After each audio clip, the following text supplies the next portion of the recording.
General worker. There's been much discussion among our members about general worker, and even some, as I understand, I'm hearing back from our competition. General worker was put into place at our last negotiation process. Our contractors have been asking for years for a classification known as construction wireman, construction electrician. It's actually two classifications.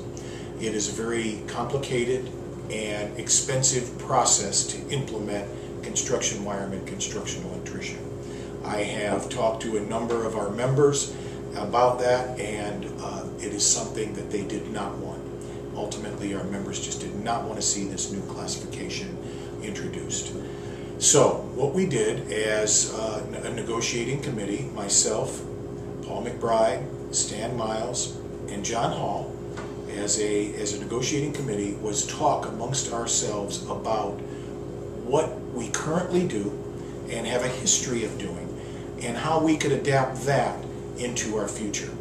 And what we decided, what we talked about, was we currently have and use Indiana Plan people. We currently use a program known as the MAP plan, Michigan Apprenticeship Pathways.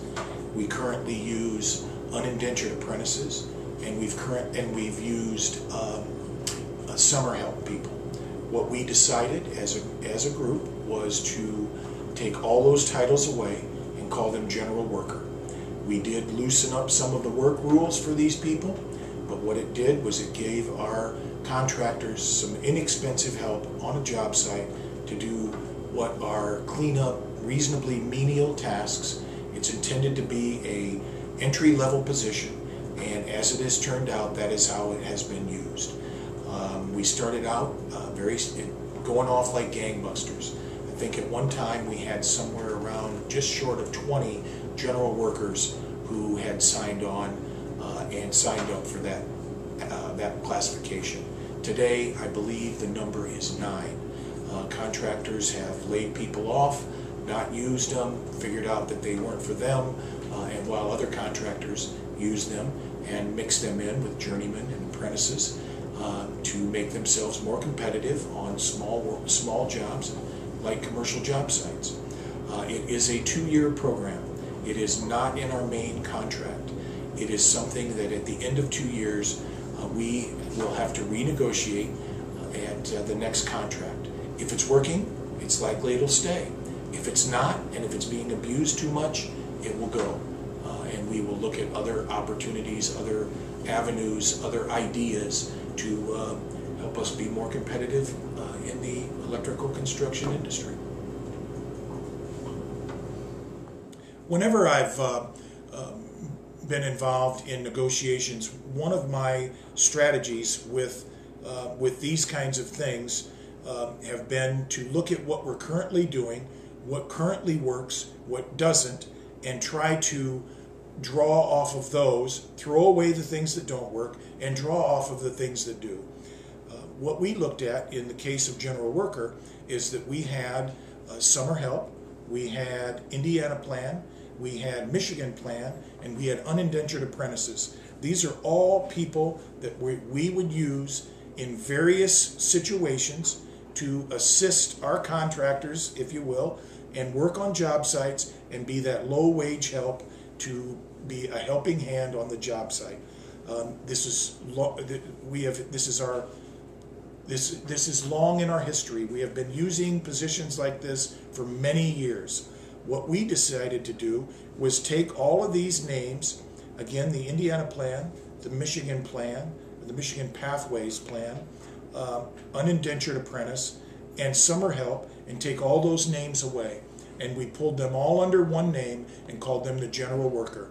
We did loosen up some of the rules that would allow this person, the general worker, to work on a job site. That did loosen some of the rules for them to be able to work on the job site and allow our contractors to be more competitive. We were very concerned about the solvency of our apprenticeship program, and would this take away from our apprenticeship program. So we made sure to put in ratios job site ratios that would ensure that a contractor could not load up with general workers, that they had to continue to use apprentices. We know that there are jobs that if we did not have a general worker classification that would be done by non-union contractors. We would not be doing these jobs. What does that mean? What does that mean to everybody else in our local besides the general worker? That means that there's a journeyman on this job, at least one. There may be other apprentices on these jobs, and there's money coming into our trust funds and into people's pockets that we wouldn't have gotten. And that was the sole purpose for this. There are other contractors that use them in ways that we are working with them to go out, and they're using them in ways that they weren't necessarily intended. And we are working with them and consistently talking to them about how we intended for these people to be used, and that is to gain market share. We were very careful on how we negotiated this into our contract. In fact, we made this in what is known as a memorandum of understanding, and we put a sunset date on it. That sunset date is our next agreement. In other words, this is not a guaranteed thing that is going to carry on into the future. We told our employers when we negotiated this, we would be monitoring the use of the general worker. If it wasn't used as intended, and if it was just used as cheap help and not for the purpose of gaining market share, that we would throw this out at the next agreement and try something else. What we have seen is a little bit of both, just about what I thought. There are contractors who are progressive, who are using the general worker to get work for other journeymen and other apprentices. There are contractors who don't use it as such. And again, we are monitoring all these things, and we will bring these to the attention of our contractors at the next negotiations.